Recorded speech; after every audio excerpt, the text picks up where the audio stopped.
ধরেন আপনি বেকার, আপনি কোনো কিছুই করতে পারছেন না, পরিবারের মন রক্ষা করতে পারছেন না।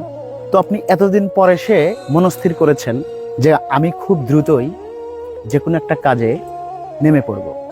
তো তার জন্য ধরেন বন্ধু বান্ধব আশপাশের কিছু মানুষজনের কাছে আপনি বলছেন যে আপনি এই কাজটাতে মনস্থির করেছেন। ধরেন তারা আপনাকে খুব সহসাই বলছে তোর সাথে কি এটা যায়, এটা মানায়, তো লোকে কি বলবে, তুই এটা কেমনে করবি। এই যে সমস্ত কথাগুলো শোনার পরে আপনার মনটা অটো নষ্ট হয়ে যাচ্ছে। আপনি সেখান থেকে সটকে আসার চিন্তা ভাবনা অলরেডি করে ফেলেছেন।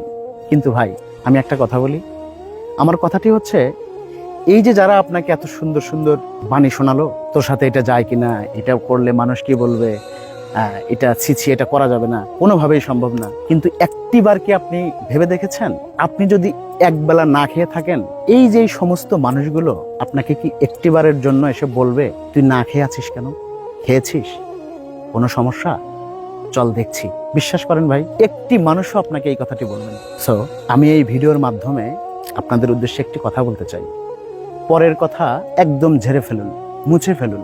আপনি মনস্থির করেছেন আপনি একটা কাজে নিয়োজিত হবেন বা একটা কাজে আপনি ইচ্ছা পোষণ করেছেন, ভাই প্লিজ দেরি না করে আপনি এখনই নেমে পড়ুন। দেখবেন সফলতা খুব কাছাকাছি, আপনার সফল হবেন আপনি, সফলতা আসবেই আপনার জীবনে। তো সবার কথা কান দিয়ে লাভ নেই, যে কাজটি করতে আপনি আগ্রহ প্রকাশ করেছেন সেই কাজে মনোযোগ দিন। জীবন সুন্দর। থ্যাংক ইউ, সবাই ভালো থাকবেন, সুস্থ থাকবেন, আমার জন্য দোয়া রাখবেন। Thank you.